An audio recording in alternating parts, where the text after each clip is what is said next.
welcome to the Saturday Night Live Afterparty.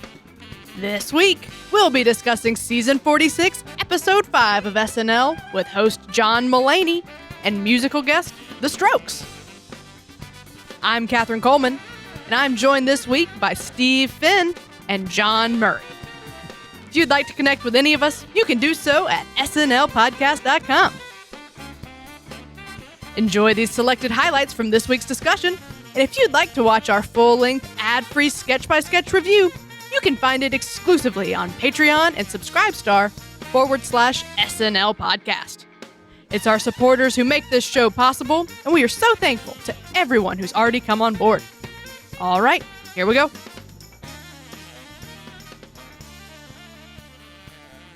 Okay, Mulaney's back for a fourth time. We got a fresh monologue, another musical installment, and hopefully our last election material for the season.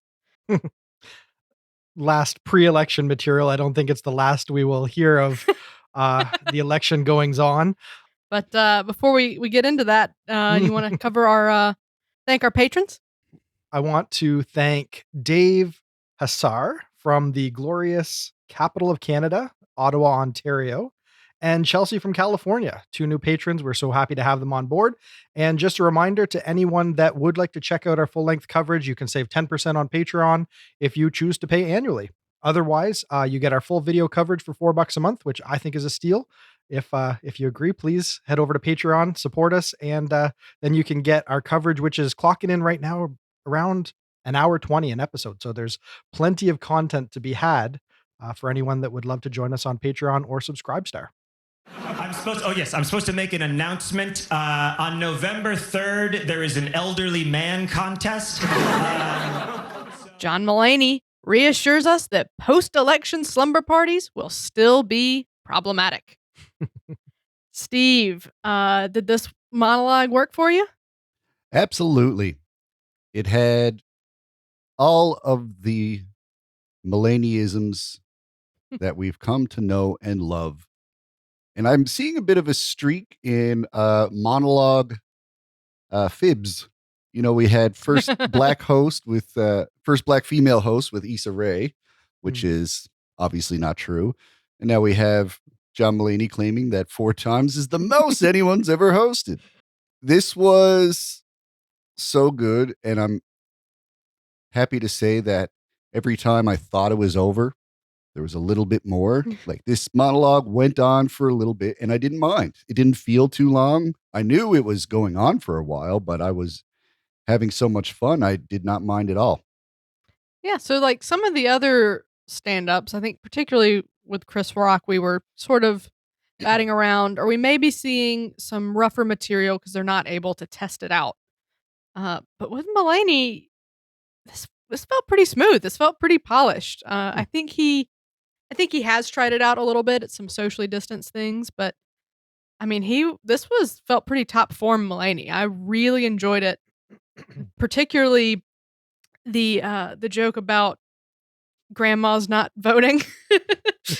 That's an ongoing battle in my family, so I felt that. And like the Nazi joke, I thought was particularly very good. I thought that was really hilarious.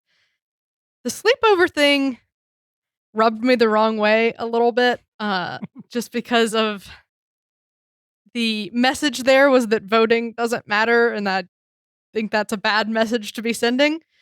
But at the end of the day, I don't think Mulaney's monologue is really going to be influencing in huge numbers, so I'm okay with it. But I didn't love that part. So He was also telling people to ruin their ballots. So. Yes, he was. It was questionable at a few parts, but overall, I thought it was a very great monologue. Now, Catherine.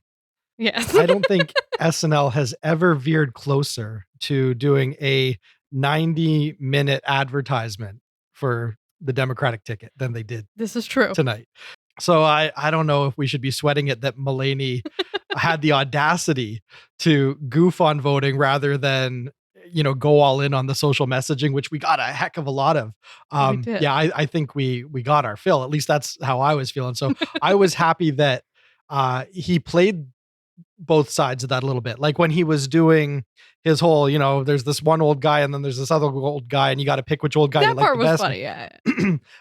And that's, like that's a fun take on the whole silliness of elections, especially in this situation where you have two guys that from a distance, they don't pass the squint test as far as one being particularly Right. better than the other. One is just slightly more orange. So it was kind of fun that he kind of took that approach of like, they're just old white guys that are just going to do the same stupidity that we've had forever. So like, let's not get all worked up.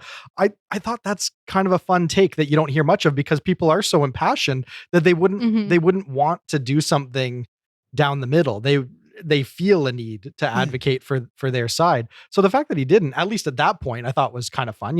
In the Diner Lobster outing that we got tonight, there was, he had something to say about voting there, and we got it, sprinkled in the whole show. So I don't know. I felt like that was kind of refreshing. I liked a take on elections that just pointed out that isn't it all kind of idiotic when you really just step back and look at it? And that's something I could get on board with. But yeah, I'm willing to let go of the whole thing because taking into account the rest of the episode. But I couldn't let it go enough to not bring it up. So okay. Here we are.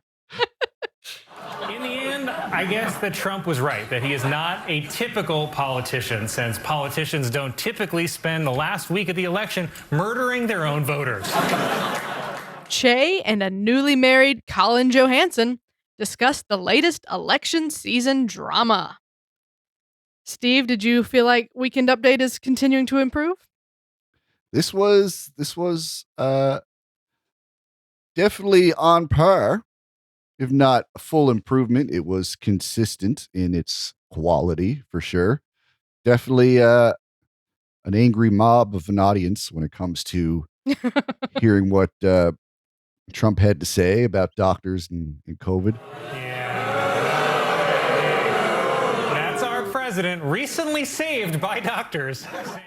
So this was yet another outing where they pull off the gloves, comparing the president to serial killers and, speculating on their body count. That's some wild stuff that, 2020, man. This is peak 2020. And yeah, it's tough to say that anything has been seen before like this. So yeah, I didn't think this was one of the stronger updates of the season. But like Steve sort of said last week, Jost and Che are at a point in their tenure where like even the ones that aren't as good as the rest are still really good. So it definitely wasn't bad, but I didn't think it was as good as some of the others we've seen. One thing that I wanted to mention that I haven't really hit on in any of our discussions so far is this thing that Colin always does when he's setting up a joke if it's about a specific person. Jared Kushner, who always looks like a child dressed up for a funeral. And he does it about every single person he tells a joke about. Oh, he only does it about Mitch McConnell. That's something that he's reserved for Mitch McConnell because he looks like the villain in a classical horror movie. But he's branching out now. That was the big thing tonight, is that he's taken that goof and he's now going to take on any awkward looking, dark political figure. Mm-hmm. I feel like I've heard him do it about people other than McConnell. Yeah, you have. Okay, maybe I'm in left field, but I thought it was just a Mitch McConnell. McConnell is definitely more prevalent. But yeah, think of all the lawyers and doctors that Trump has had that are eccentric. What about that hot air balloon guy? The Muppet Doctor. Muppet Doctor, hot air balloon lawyer. But it's a specific thing where they cut to Colin and the heads up graphic of the person in an obviously weird pose that the second that he taps into what he sees when he looks at this person, you're like, yeah, it's all there on the screen. There's a very specific little beat he does when setting up that joke. So even though Pete Davidson has goofed on pretty much everyone in the administration at some point, and of course they mock these people, that one particular format I think has been reserved for maybe just a very select few politicians that are particularly creepy. Like a couple weeks ago, it was like President and active bioweapon Donald Trump, which is a little bit different format. You are right. Sure. No, But- it's like Mitch McConnell, who, right, who looks like is a watching turtle. a carriage go down a hill or something like that. Like Right. there's something a little more precise about the Mitch Yes. McConnell stuff. Anyways, That's fair. We've definitely gone deep on that. Nonetheless, it's this little touch that I always really Mhm. appreciate, and I think that those are really Yeah, it's well good. written, and it's a great way to just put a joke at the beginning of a joke, Mhm. and just something that Colin does that I wanted to call out as something that I think is a big win. So, John, how'd you feel about Weekend Update? I'm not sure if I'm being 100% objective because I didn't think this was their best, but I'll be the first to admit that at this point, I could feel myself hitting my wall for like overt political statements. I'm all for like goofing on the politics, but it seems like there was just so much campaigning going on from Jost and Che in the midst of all this that always pulls me right out. Cause I'm like, just make the jokes. Like the jokes will Mhm. say the truth about the situation. If you just make good jokes, why do you have to telegraph what you want us to do? Like not everyone here is a US voter and wants to be beaten over the head with that. So for me, this was the point in the show where I was really feeling like that was just coming on a little too strong. I get it. It's the week before the election. I get it. Catherine, you've obviously shown tonight that people have stakes, like people, the outcome of this is going to be very momentous to people. So I get why everyone's worked up, but for me personally, I just felt like I just don't need that. Goof on the politicians, do what comedians do, take them down a peg, but stop telling me what I'm supposed to think. Just, let's have some fun at these people's expense without all of the stumping. So that for me was hurting it, but Mhm. I don't think that the quality of the writing was bad. And I don't think that there Right. was anything that really fell flat in particular. So I don't think that it was bad. It wasn't connecting with me because I don't have the same view of US politics as people in the bubble are going to have with it. Right. Oh yeah, man! But shout out to the writers. They mad awkward to be around. But they come up with some fuego ideas, bro. I just wish they'd let me dance a little more. You know what I'm saying? It's like, hey, hey. Baby Yoda is back, and he ain't friends with Baby Groot. So, Steve, did you like this second appearance of Baby Yoda? Yeah. Surprised that he would come back. I mean, he's just so not cute in this form. And Ugh. yeah, like it just hurts to look at him. So, hey, this is, the kind of ballsy stuff that Kyle is known for. So I shouldn't be surprised. It did hit me on this occasion that this is kind of like Kyle's version of Gumby. Obviously the green skin helps with the comparison. But when you think about what Eddie Murphy was doing, he was taking a wholesome, lovable character that is so cute and all the kids love, but in behind the scenes, he was, kind of his fame has gone to his head. He's really rough around the edges and it's just irredeemable. Yeah, just a diva of of a large scale. So I feel like he's taking a similar approach to making a behind the scenes Baby Yoda that's kind of like, like what you would imagine Justin Bieber to be like, or any of these like Nickelodeon, Disney, Mickey Mouse Club kids. It's YouTubers. the YouTuber influencers and all these people sliding into your DMs. I was fine with Baby Yoda the first time he was on. I didn't love it. I was just sort of like, yeah, that was fine. This one I thought was a big improvement. It might have something to do with just I knew more what to expect from it this time. So I kind of, as he came out, I knew what I was getting into. There was no having to like kind of onboard me to it. But this just felt stronger. I was more on board with it for whatever reason. And this one I thought was a big improvement. And now that I've seen that, I would like to see Baby Yoda, a few more times. I'd be down for it. So, John, what'd you think? I hate that this was such a big improvement over the original and has genuine merit in the writing, because I've decided that I hate this weekend update feature. And there's very little on SNL that I genuinely hate. But I believe very strongly in my heart that this is the wrong approach for this joke. I feel like this should be a puppet, and I feel like it should be Mikey Day under the desk. And I feel like the same kind of dialogue, but delivered by something that is small and cute and adorable, but acting baller and fronting and starting beefs and, doing all of this, young buck crap.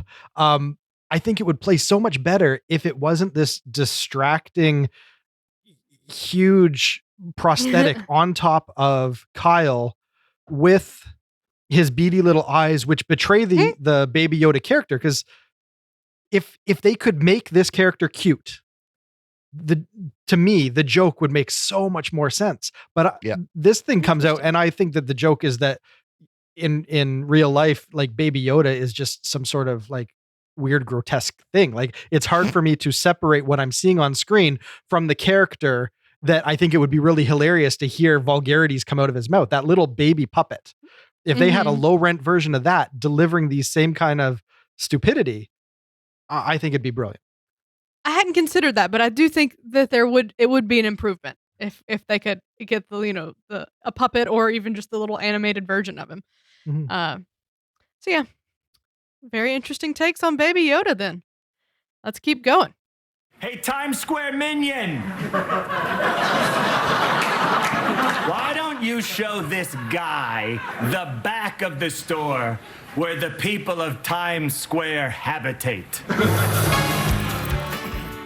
The fourth installment of Mulaney's signature New York-themed musical opus takes us into the back of a Times Square souvenir shop with a cameo from, of course, Maya Rudolph. So, Steve, the fourth installment, did we need it? Did you like it? How'd you feel? Well, I didn't hate it, and I wouldn't necessarily say it was my favorite of the four. I don't think we're going to get the heights ever again that we saw in the first one or two.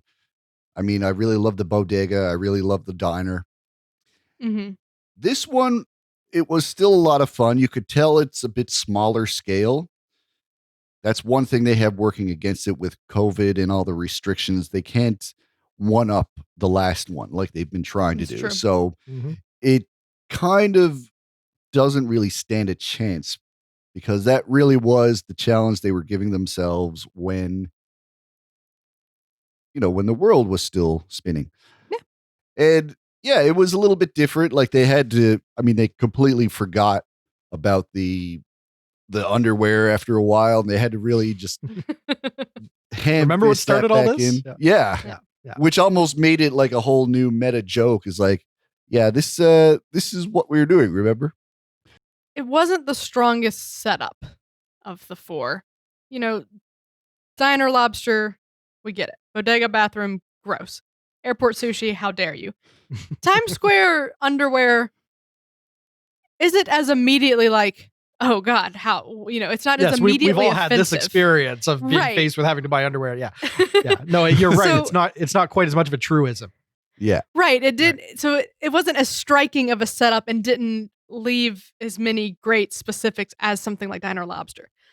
But I was having fun with it. I think we were sort of ready to say 3 is good, let's end it. But with the year we've had, give me some more. It's, whatever it is, it's going to be a fun time. So I'm here for it. So even though it wasn't, I think it's probably the weakest of the 4, I still had a good time with it. And I still liked it. John?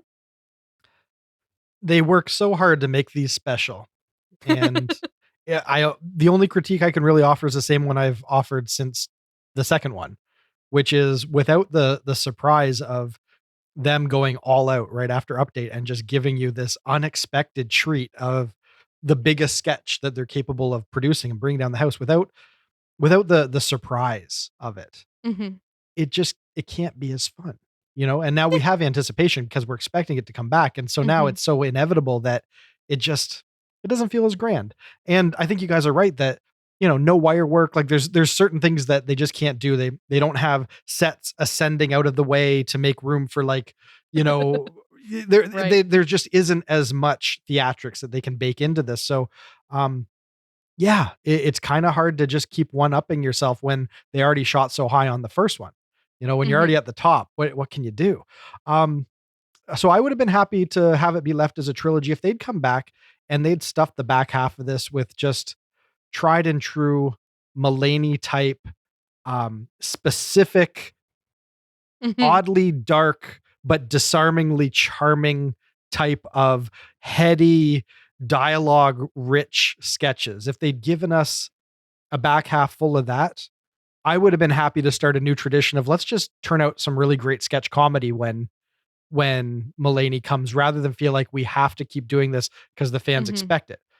But I totally understand it. If they didn't do it, everyone on the internet would be screaming and the world's already burning. We do not need another excuse for riots. So you got to give them another one. And honestly, in the midst of COVID, there was a story. As much as it was kind of a shoehorn kind of scenario, what they ended up singing about was all pretty darn inspired. It was,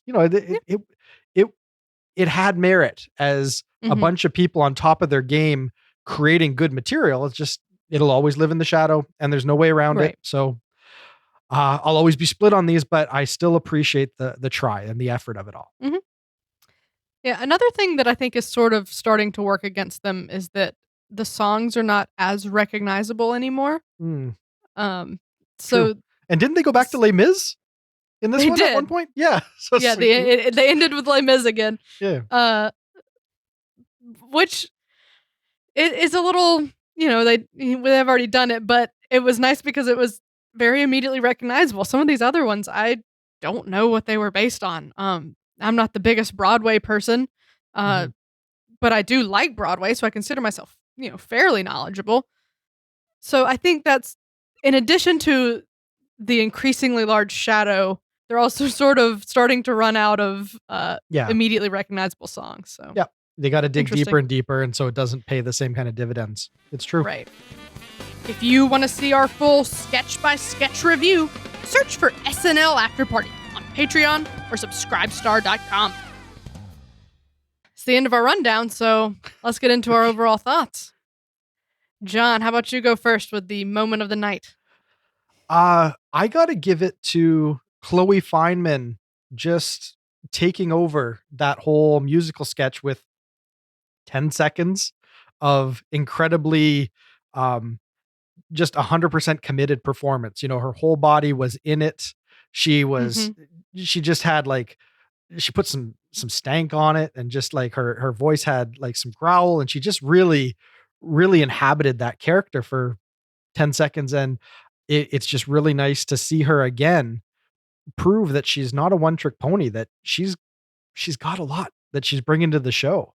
Yeah, I think that's a good choice. I'm a little torn between the missed high five and the Uncle meme that was really great, accidentally, and the Nazi joke at the beginning. Oh, we fought the Nazis. Well, we're trying to fight the new Nazis if you get out of the way and stop voting for people you saw in between. And since Uncle Meme overall wasn't as much of a win, I'm going to go with the Nazi joke. I think that one, it spoke to me on a personal level, and I thought it was just a really, really great joke. So that one has made me really giggle every time.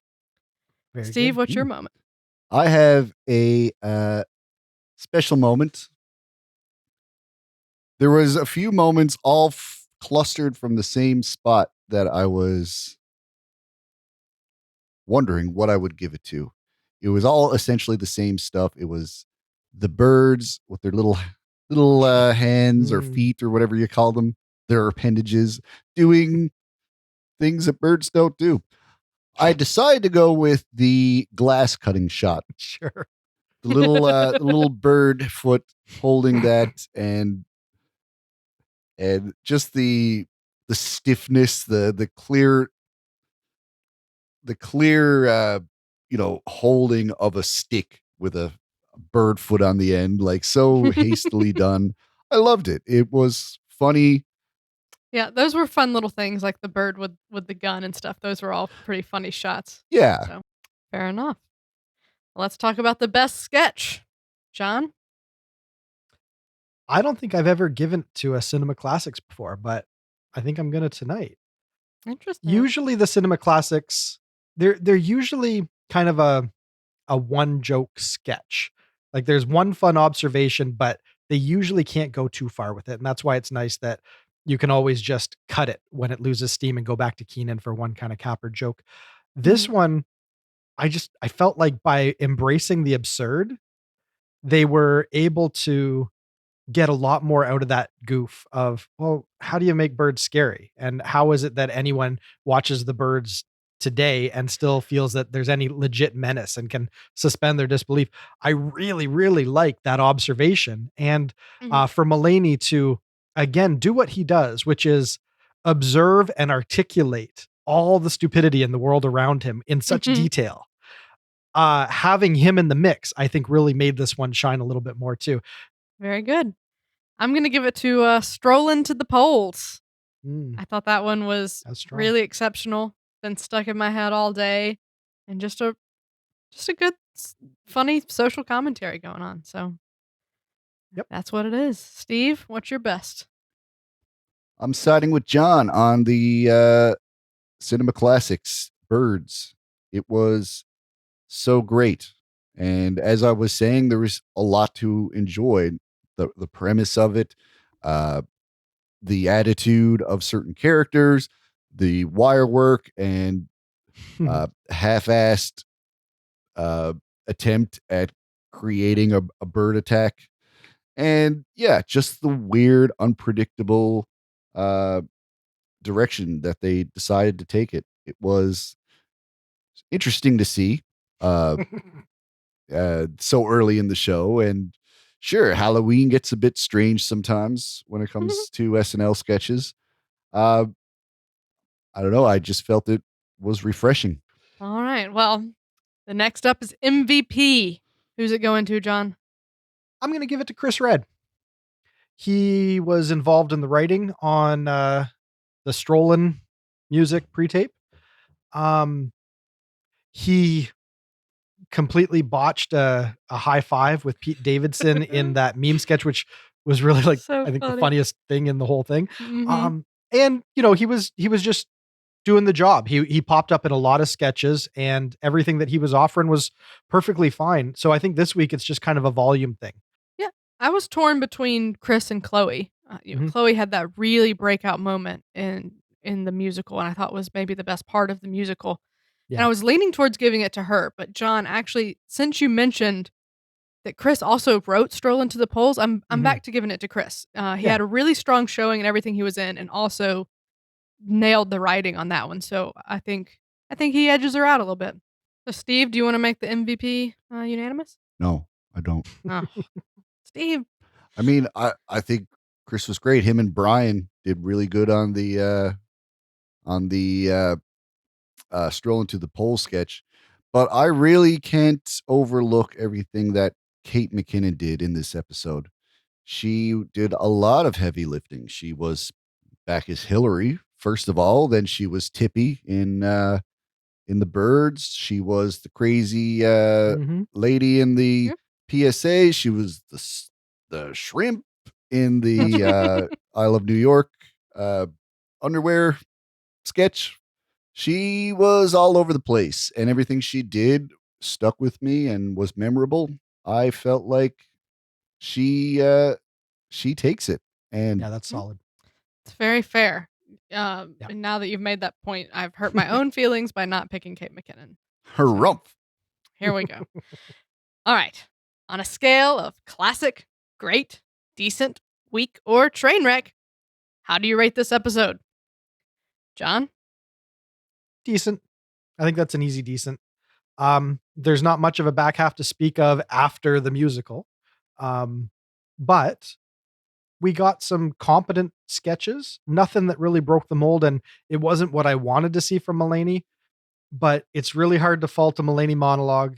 The Strokes landed good for me. Weekend Update was competent, and the musical, as much as they're not as inspired or exciting as they once were, you still got to tip your hat to all the effort that goes into that and how Mhm. everyone was bringing their all. We already talked about Chloe, but nobody fumbled in that. Melissa, like we didn't even talk about Melissa, but she finally got a chance to belt something out this season, and she Yeah. definitely owned her part too. So, there was enough to like in this show that even though I didn't feel it was inspired, and I felt it was really heavy-handed on the political messaging, I still feel like they were doing good work. So yeah, decent down the middle. Interesting. I think this one was an easy great. Uh, there was only one sketch that really missed for me, Mhm. and then the musical was more middle of the road, but everything else was a win. So I think this one, I had no hesitations giving it a great. So Very good. Steve, are you gonna break the tie or decide it for us? Sure. I just got to stand up for this because I did put the pants on, and I feel like if they're not in frame, then it's just a waste of my time to wear them. So I'm going to be Okay. giving it to. I'm going to be Whose doing. idea was it to convert over to video? Because this is not panning out the way I expected. I'm going to do decent. I'm doing decent, guys. I'm with you on that. You got all worked up over a decent? Well, yes, but I just needed to. I just needed to show my pants because otherwise, why did I wear them? Right? Your what was it? Slightly impressive bulge. What was Pete's line there? A modest My bulge, modest bulge. yes. which does not apply to me. Thank you very much. I am going to give it a decent as well because this was a bunch of really nice sketches with a couple of clunkers that bring down the whole overall episode. But these guys are tired. They should be Sure. like, it's amazing that they can make an episode that's still decent. Yeah, you Yeah. know what? In For my a fifth books. outing in a row, it's still pretty solid. Like if you got to just look at the season and how well the show overall is firing, yeah, they're doing pretty good. You got to grant Yeah. them that. Absolutely. It's hard to write this much material. 5 weeks in a row. Absolutely. So overall, a little bit of mixed reviews, but I think for the most part, we're feeling decently positive about the fourth Mulaney outing. Mhm. And I'm sure we're going to see him back for a fifth time next season. Oh, probably this season the way it goes. Like he was here in the spring, right? Like he's a 7-monther. That's Yeah. that's Mulaney. Well, that's a wrap. Thanks to Steve, Finn, and John Murray. And thanks as well to our most generous patrons, Sam Bowers, Neil Weinstein, Justin Gardner, Carissa Eubank, and Brian Clark. If you're enjoying our show, please subscribe on YouTube or wherever better podcasts can be found. Your subscription helps us grow, and your support is greatly appreciated. We'll be back in 1 week when SNL returns with go-to post-election ringer Dave Chappelle. But until then, this has been episode number 120 of the Saturday Night Live Afterparty podcast. I'm Catherine Coleman. That's my story, and I'm sticking to it.